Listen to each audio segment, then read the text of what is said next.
Coach, you've been in the game for a long time. Have you seen anything like Caitlin Clark? I mean, we watch a lot of basketball. We dissect it all the time. I mean, what she's done in the last 2 games, it's almost bizarre. I don't even know what to say anymore.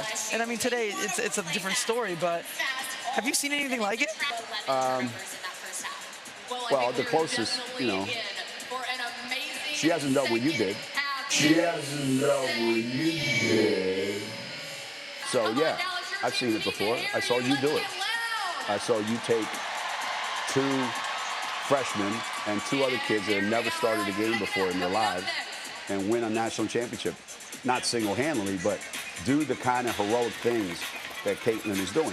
Listen, Gino's UConn just lost control of Caitlin Clark, and the money is moving with her. Because when UConn doesn't control the biggest star, they don't control the biggest checks.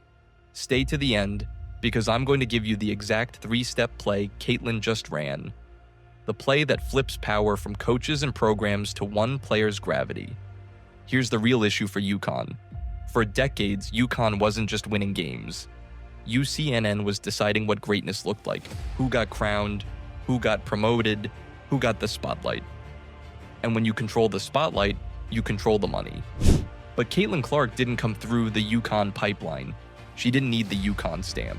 She didn't need the old approval system. She built a movement outside the gate. Therefore, this isn't just a basketball argument, it's an attention transfer. And attention is currency. Think about what the UConn brand really sells. It sells certainty. If you want the biggest stage, you come here. If you want the biggest legacy, you come here. If you want the biggest media push, you come here. But Caitlin proved a different pathway exists. Be undeniable. Build a fan base that follows you anywhere. Force networks, sponsors, and headlines to orbit you. That blueprint is terrifying for a program built on being the default choice. Because once default stops being necessary, it stops being valuable. Now picture this from Gino's side. You build the cathedral. You win titles. You create legends. You become the voice that defines the sport. But suddenly the crowd is gathering outside the cathedral, not because you failed. Because one player created a bigger event than the institution. That's what Caitlin represents. An economic event. When Caitlin's name shows up, ticket prices react. When her name shows up, TV schedules shift. When her name shows up, debates explode. And when debates explode, engagement spikes. And when engagement spikes, money follows. That's not hype, that's modern sports. So when people say Gino versus Caitlin, they're missing the real fight. The real fight is, who owns the attention economy of women's basketball? For a long time, the owners were institutions, blue blood programs, legendary coaches, legacy media. They set the agenda and everyone else reacted. But Caitlin dragged the sport into the creator era, where the star's personal gravity can beat the institution's history. And once you enter that era, a coach can't command the spotlight. A coach can only respond to it. Legends hate responding.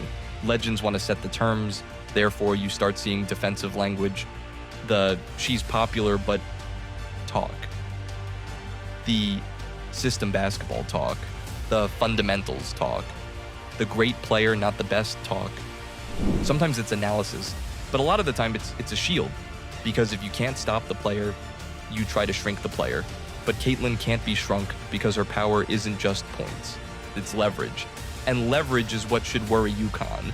Here's the domino effect, and if the biggest star doesn't need the biggest traditional program, what do recruits learn? They stop asking, which coach makes me great? They start asking, which path makes me unavoidable?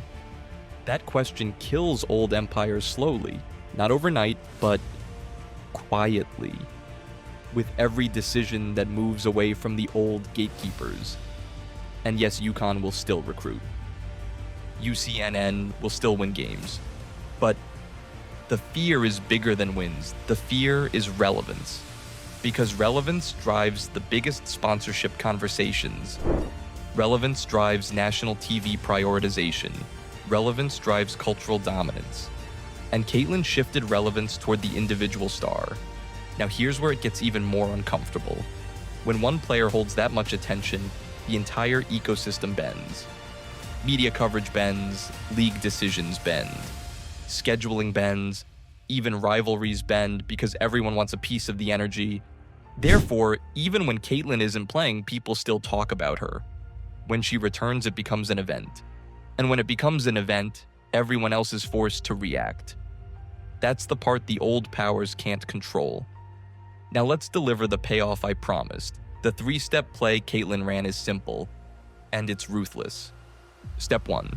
She detached from institutional approval.